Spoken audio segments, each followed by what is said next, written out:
Hey everybody, my name's Ryan, and here at eTrailer we install, test fit, and review a lot of different parts. That way we could try to answer any questions those of you might have. And that's exactly what we're doing here today on our 2021 Jeep Gladiator. We're going to be taking a look at and showing you how to install the Demco tabless base plate kit. So there's going to be a total of 5 main components needed to flat tow your Gladiator down the road safely. The first one's going to be your base plate. That's going to provide us with a solid and reliable connection point. That way we can hook up our tow bar to it. That tow bar is going to be that second component. This is going to be the actual physical link connecting the front of your Jeep to the back of your motorhome. The third main component is going to be safety cables. Now, safety cables are pretty self-explanatory. They're there in the event of an unlikely disconnect. These are going to keep everything attached. The fourth main component is going to be tow bar wiring, and this is going to transfer the lighting signals from the back of your motorhome to the back of your Jeep, keeping you not only safe but legal as well. And last but not least, the fifth main component is going to be a braking system. And so what that braking system is going to do is apply the brakes in your Jeep whenever you hit the brakes in your motorhome. And that's really just going to help bring you to a more predictable, reliable, and safe stop. So here's what our base plate is going to look like whenever we're not using it. And honestly, I really like the appearance of it. I think it really goes well with that aggressive look that the Gladiator has. Since you can see kind of just the sides of it here, it kind of has that heavy duty, rugged, looks like it means business look. And I think that matches up real well with the Jeep's front end. It is going to have a black hammer tone powder coat finish, so really should take rock chips and avoid any rust or corrosion really well. I will say, if you're not a big fan of the bolts, because you can see the silver and gold nuts and bolts, what I've done in the past is actually spray paint them, and if you do that, it does a real good job. They kind of hide and blend in a little bit better.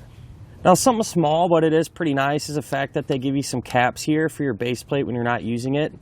So these just kind of pop out really easily and allow you to hook up. But the benefit is not only a better appearance, in my opinion, but it's also going to help keep that dirt and debris and water out of there. That way it'll stay nice and clean and work flawlessly whenever you go to hook it up. So for those of you that especially plan on hitting some trails, maybe doing a little off-roading, a small but important detail.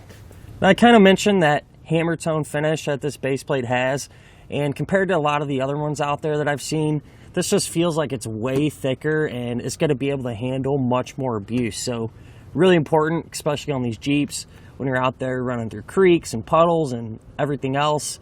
The finish is an important aspect that you need to pay attention to, and I think the Demco offers us a really good one. Base plate is also going to come with a bracket for your wiring, which is one less thing you're going to have to not worry about picking up separately or making your own, which is always a really nice thing. Just makes it a little easier, especially during the install. So another small but important detail that I just wanted to mention. And whenever you are ready to use the base plate, it's going to be really easy to hook everything up to, and that's especially important. If it were me, last thing you want to be doing when you're trying to enjoy yourself is fighting with your flat tow components. So how you would do it, you just pop your cap off, take your tow bar, you're going to plug that in and just rotate it a quarter turn. Put our keeper in there, and hook up our safety cable. And that's really all there is to it. So you can see that took me a matter of seconds, even on a really cold day where the metal isn't as compliant. You know how things kind of are a little bit tougher when it's this cold outside. Super easy, took me no time at all. So one of the big things that people worry about whenever they're flat towing is how well their vehicle is going to track or pull behind their motorhome. And a lot of that has to do with not only the base plate, but the tow bar as well. In our case, I think this base plate ought to track really well, or allow the Jeep to. It's spaced apart just about the perfect amount, at least in my opinion. It's wide enough that it's going to make turning and pulling really easy, but it's not so wide that it's going to more or less shorten up your tow bar and let your Jeep ride really close to the back of the motorhome. A lot of it's going to have to do with the tow bar that you have too. In our case, we have the Demco Commander 2. It looks like a really nice setup. It has a dual pivoting action up here, so I think with this combined, it ought to work real well. Shouldn't give you any issues whenever you're maybe pulling into a gas station or around tight corners, anything like that. I think overall, I myself would be real happy with it. Now, one thing I do want to mention is the use of a high-low adapter, and in our case today, you don't actually need one. What's convenient is this tow bar actually has a small drop built into it. However, I want to mention how to find out if you will need a high-low adapter. And what that's going to do, say if your Jeep is riding a lot lower than your motorhome, that can really make a aggressive tilt in your tow bar, and you don't want that. You want it to be nice and level, so that's the purpose of it. And the way you'd figure that out is measure from the center of your pinhole here on your base plate down to the ground. In our case, our Jeep today is 16.5 inches, so just kind of a reference point for you. It is going to depend, though, on your tire size or if you have a lift kit. A lot of different variables with this Jeep. But that being said, you take that number and compare it to your motorhome, which is from the center of the hitch pinhole down to the ground. And you want that number to be within 3 inches. So you have that 3-inch threshold. That way everything's nice and level. If you exceed that, you can get a high-low adapter and pretty much any size you need right here at eTrailer. And if you are concerned maybe about scratching up the front of your Jeep as you're going down the road, especially for those of you that maybe kind of go off the grid a little bit, you can always get a shield that attaches here and really keeps the front end of your Gladiator protected. But other than that, a base plate you really can't go wrong with, in my opinion. I think it looks tough and rugged. It's going to provide us with a safe, solid, reliable connection point, so we know we're going to be good as we're flat towing down the road. And as far as the installation goes, it's really not too bad. These Jeeps are pretty friendly as far as modifying them goes, so doesn't really take a whole lot of time or really is all that confusing. So as long as you stay focused, you should have no time doing it yourself. Shouldn't give you any issues, especially at home, in the garage, or even in the driveway. Speaking of which, let's go ahead and put it on together now. To begin our installation, we're going to be here at the front of our Jeep, and we're going to need to remove our front bumper. That way we can get our base plate on. So the first thing that we're going to do is remove 2 plastic fasteners, one here and one here. So here's what that fastener looks like. We're going to have the same exact style of fastener just on the other side of our Jeep. So we need to get both of them out, but the way you do that, take a flathead screwdriver and you kind of pry underneath the head of it. Then you're able to get underneath the base of it and pull that up as well. So with this one out, repeat the process for the other side. Now underneath the front of our Jeep, along this edge, we're going to have 8 push pin style fasteners just like this one here that we need to take out, and that's so we can get off our skid plate here, this little plastic shield. So to get these removed, you can take a trim tool or your flathead screwdriver. Again, just pry underneath the head of them. The head comes out without the base, no big deal. You can simply just pry the base out as well. So I'm going to do that same thing to get the other 7 removed. And then we're going to have 2 more fasteners, one here, one on the side. It's a 8mm screw. We'll pull those out. And then our skid plate here should be released. You can pull it down and set it off to the side. Now underneath our Jeep, behind our bumper on each side, we're going to have some nuts that we need to take off. So 2 on the inside of our frame rail, 2 on the outside of our frame rail. And I'm going to use a 18mm socket to get those removed.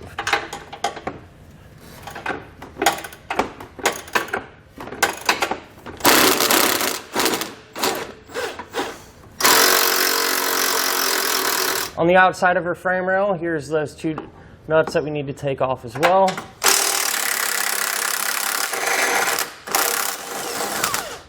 What I do suggest doing with one of these is once you break it loose, just get one finger tight again. We'll completely remove the other one.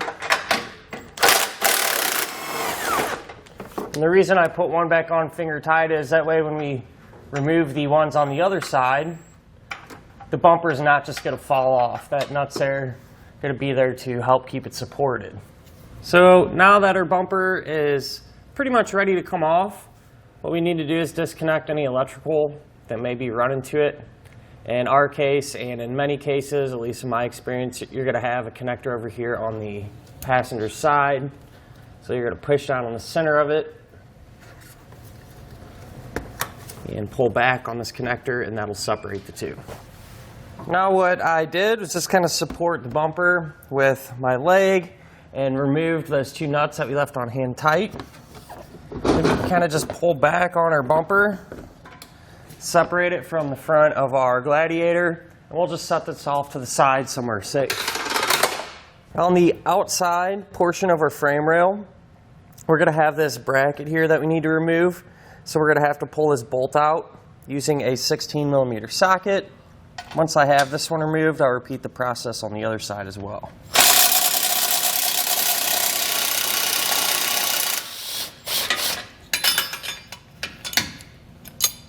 Now what we can do is grab our washers that comes included with the base plate, and we need to tape them on to the side of our frame rail here, just behind our bumper bracket. And that's to fill up the space here, since we're not going to be reinstalling the side bracket that we took off. That's going to kind of make sure everything sits flush. So what you want to do is take some tape, line the washers up with the hole, and just tape them right to it there. Once we have them both done, then what we can do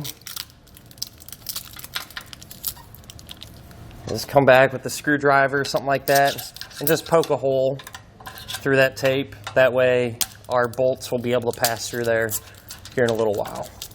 Now what we can do is take our base plate and put it into position. So the way this is going to work, it's going to go on each side of our frame rail. You may have to kind of time it, get these up here at the same time to get it to line up properly. It may take you a couple tries. Once we have it into position, we're going to take this factory bolt that we removed from here, get it lined up.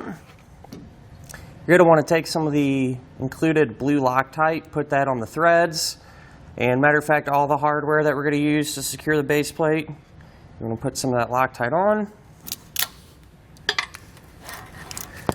We're just going to get this started hand tight on each side. That way it'll hold up the base plate while we work on the rest of it.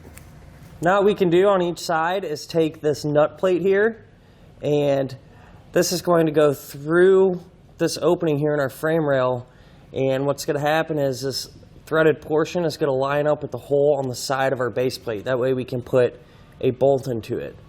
This is the bolt that we're going to put in there. Don't forget your blue Loctite. And what I do suggest doing, I just have this in a pair of vice grips. Just kind of a little bit easier to hold and manage because we are going to have to line that up with the hole on the side.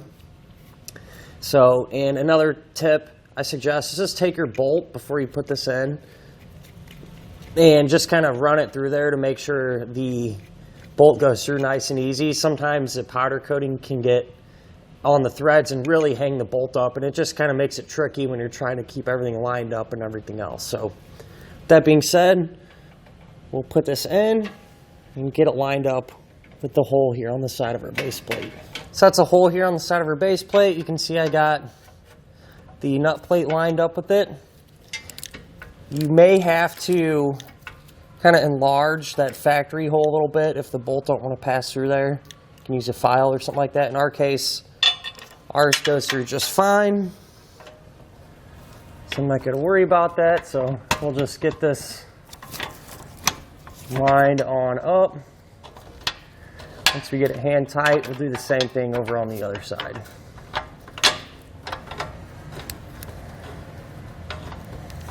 Now we can go ahead and tighten our bolts down. What I do suggest doing is getting some type of pry bar or screwdriver, something like that.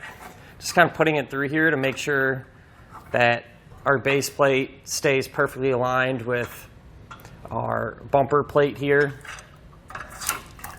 That way it's nice and straight and our bumper will go on really easy whenever we're ready to put it on. But when you're kind of just holding it like that, I'll take my 16 millimeter, tighten this bolt down.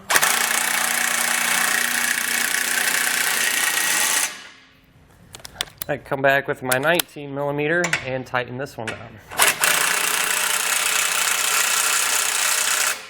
Now what we can do is come back with a torque wrench and tighten it all down to the amount specified in the instructions.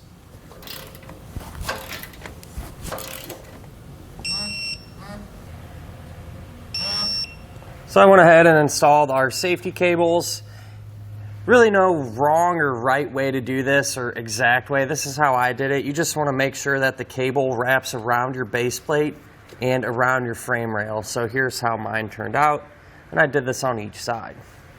So now at this point, it'd be a great time to install any of your other flat tip components like wiring or a braking system. And I said because we have all this extra room to work without our bumper and our shield in the way. So that's exactly what I'm going to do. Now, if you already have those components installed, or you're not going to be putting them on, you can simply refer to your instructions. You're going to have to trim out that shield a little bit. That way it'll fit around your base plate. And then you can just reinstall everything the opposite way that you removed it. Now what we can do is trim out our shield here that goes underneath our bumper. There is a diagram in the instructions and it kind of tells you where you need to cut. So what I did was just follow that and made some lines here. I'm going to use a Dremel tool to remove this material. However, it is somewhat thick plastic. You may be able to use a sharp utility knife or maybe even a pair of 10 snips or a combination of all three. So we'll just get the majority of this cut out and kind of go from there. If we need to come back with some sandpaper or something and clean up the edges, then that's what we'll do.